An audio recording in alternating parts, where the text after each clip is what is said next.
G'day guys, Solid here. Welcome back to another video. And yes, we're finally outdoors, and yes, I'm finally in dirt. I'm on the KTM 390 Adventure, which has been graciously lent to me by a viewer and a friend of a friend. And so he's given it to me for a few days to take and ride. So I thought I'd take it out on one of my regular adventure trips, nothing too serious, just some dirt roads and some highway and some back roads, just to see what this little 390 is all about. Of course, being Australia, I've pulled up, immediately taken my helmet off, and I started to get eaten alive by flies. So let's get back out on the road.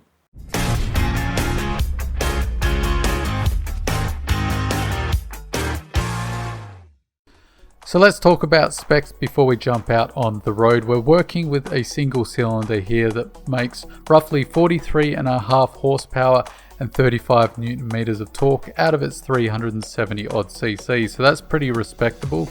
You get a 6-speed gearbox which comes with a slipper clutch if you want it. We also get a 19-inch front wheel and a 17-inch rear. Both the front and rear suspension has roughly 7 inches of travel, and you get about 7.8 inches or 200 millimeters of ground clearance. You also get a 14-litre tank, which KTM are claiming gets you about 400 plus kilometers, which is pretty damn good range if you ask me. So we get onto the weight of the bike. KTM state the dry weight at 158 kilos, but you've got to count the 14 litres of petrol, you've got oil and coolant on top of that as well, and then you've got to factor in all the accessories you're probably going to bolt onto the bike, like you can see here in this video. So I'm going to call this the high 170s, maybe even 180 kilos once everything's said and done. Now, as you can see on this bike, it's got quite a few accessories on here, and a few of you go, why are you reviewing a bike that's got so many mods? It's nothing like the stock bike. Well, everything here is bolt-on stuff, and it's pretty much what your average adventure rider will bolt on. So I think it's a fairly good example of how you should expect your KTM to handle. The only real big change is this doesn't have the stock rear suspension. It has a new shock out the back. So that's the only change over the stock bike. The rest of it is just bolt-on improvement. So let's get out on the road. Alrighty guys, I've got my MX helmet on, so I'm not going to be doing much talking on this video whilst on the bike, just because, well, the wind noise will be apocalyptic and everyone will start crying a river. So starts up nice and easily. The dash on this is very nice, as you can see. It's pretty much, I think it's exactly the same screen that comes on the 790. Now obviously this bike is not stock, there's quite a few mods on it. Let's get back out on the road and see how this little mighty beastie does.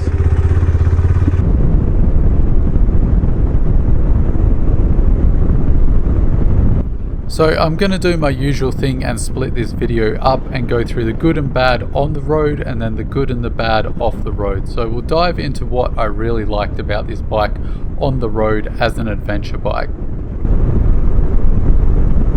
Okay, let's just dive straight into the good. The first great thing about this bike, I think, is the price. It's roughly $9,000 here in Western Australia, so that's a very affordable price tag. So pluses there.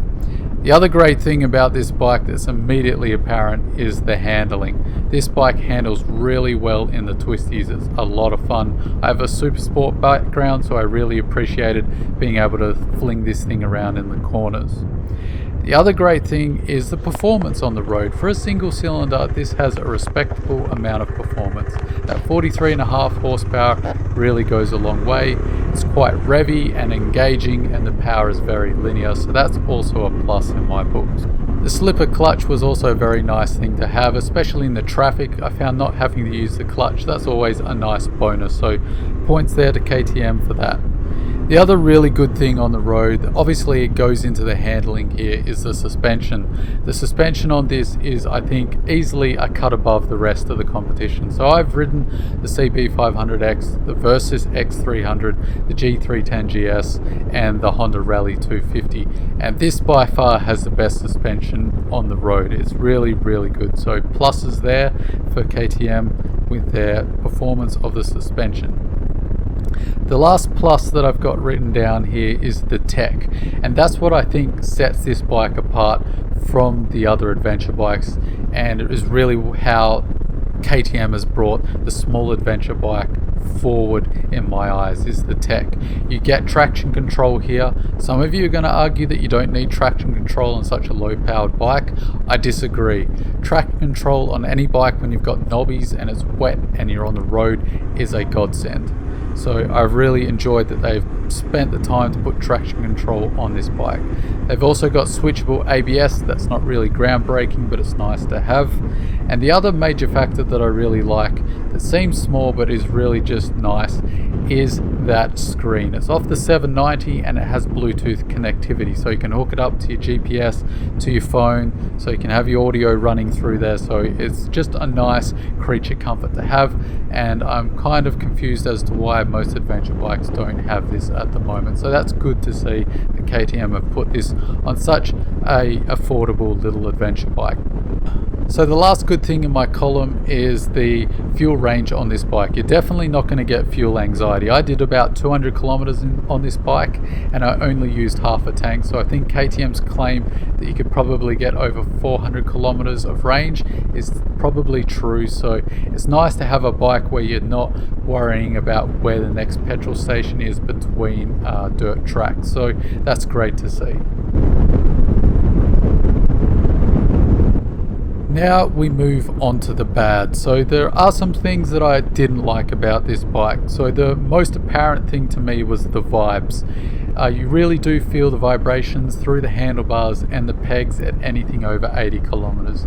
Now it's a high frequency buzz, so it's not something that's really rattly and really apparent, but does get sort of annoying. So if you're sensitive to vibes, possibly isn't going to be a plus for you, because this bike does produce some. It's just a fact of it being a single cylinder. It's just something that single cylinders do.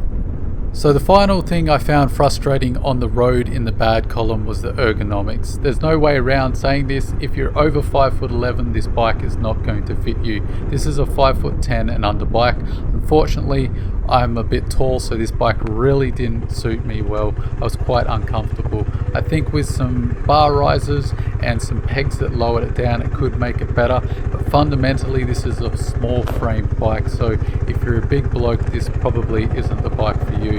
Though it is a personal choice, but I just wanted to put that out there. So that's all the bad for the road. G'day guys, just stopped at the Blue Wren Cafe for a little bit of a coffee. Of course, I'm on an adventure bike, so I need a latte. Rightio, tummy's full, some nice bikes like a Norton Commando.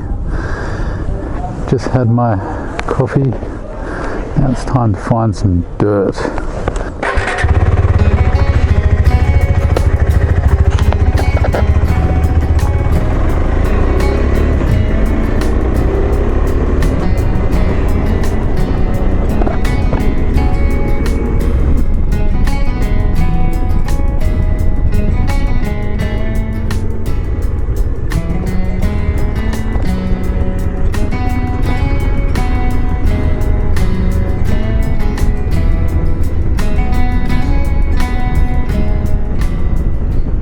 So I've had some time in the dirt now. It's actually quite a good little bike, at least just on the dirt roads. I'm not taking this into any difficult stuff really, purely because one, I haven't been off-road in a while, and two, this isn't my bike. So I'm just taking it down some nice, easy dirt roads.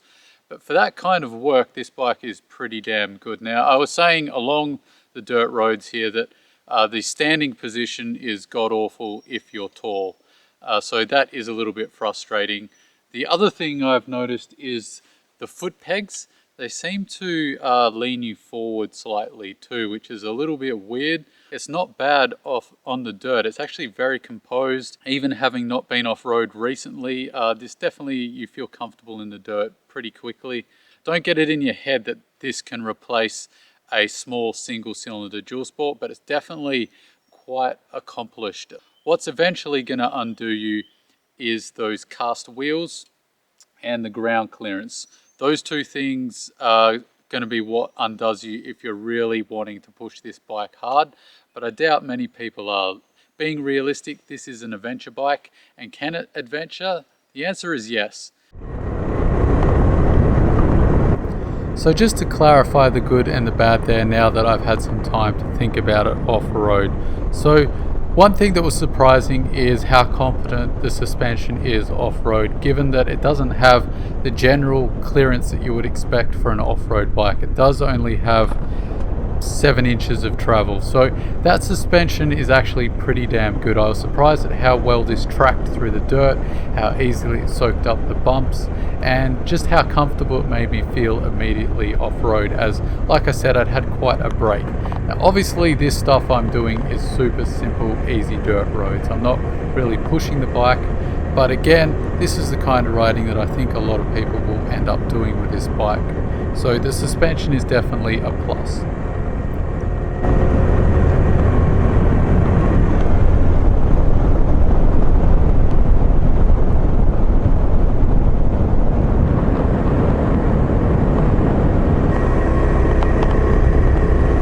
Good little hill climb for the 390.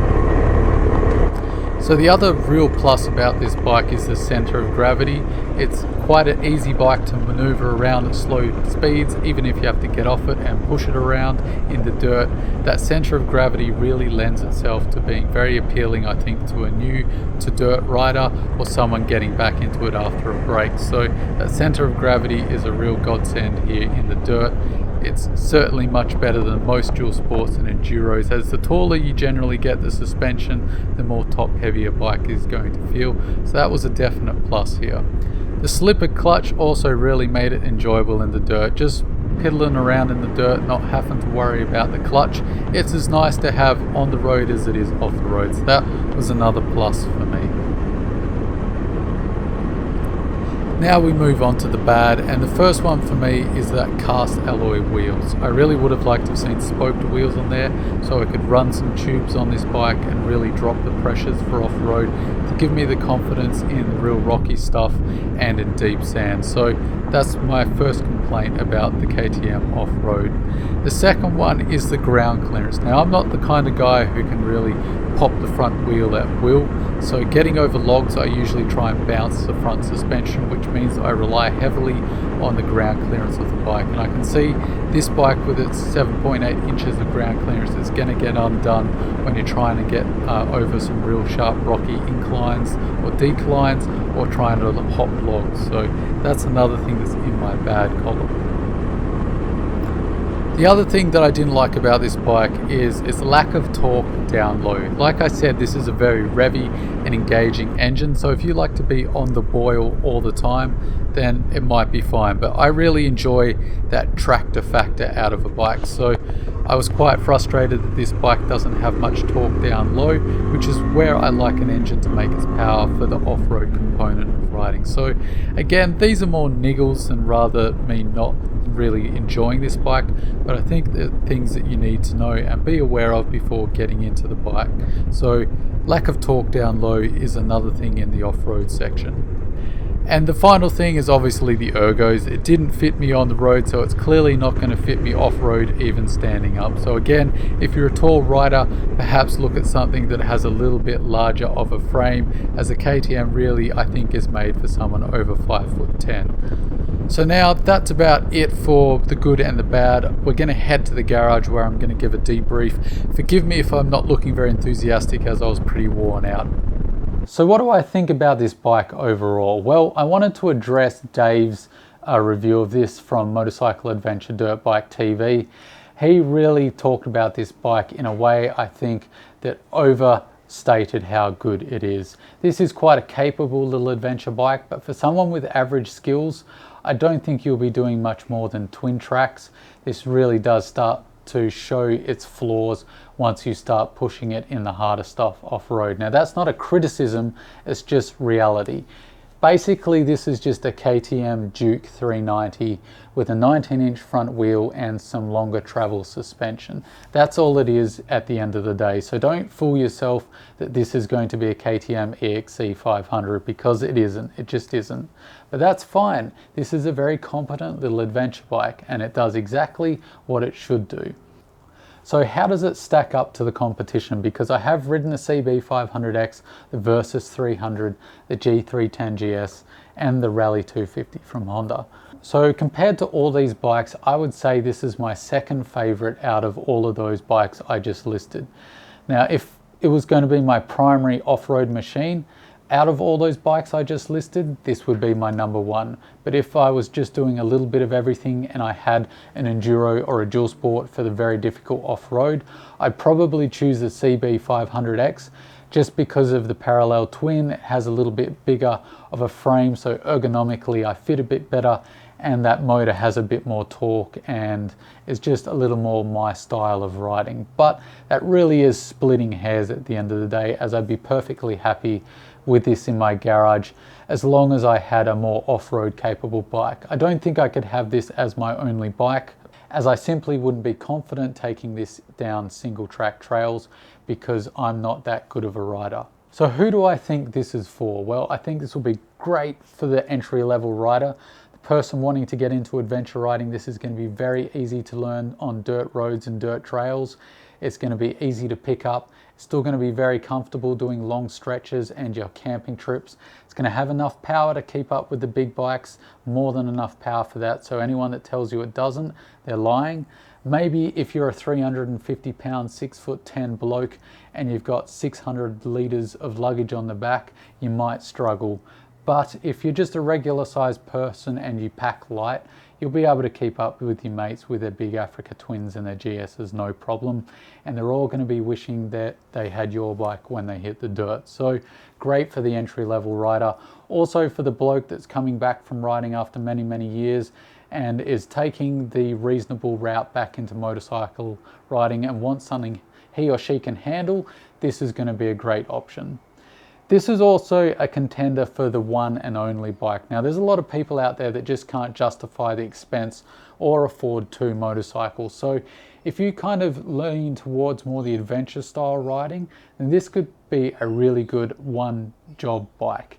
It can do a lot of the dirt riding set up properly, and it's still very comfortable, and you can commute on it every day. It's got all the techno wizardry on it, a nice TFT screen with a Bluetooth, so all your creature comfort. So if you want something that's cheap on fuel, easy to run, that you can commute on and do some adventure riding, camping and some dirt trails mixed in, then this is a great option, especially at the price. So that's about all the rambling I've got in store for you for this video. I hope you enjoyed it. I had a great time out on this bike, just getting out into the countryside and just soaking up the scenery. It really is good getting out there again and seeing the Australian bush. I absolutely love it. So thanks, Mark, for giving me the opportunity. Until next time, guys, don't forget to like, share and subscribe. And as always, guys, I've been Chronicles of Solid, and I'll see you in the next video. Catch you later.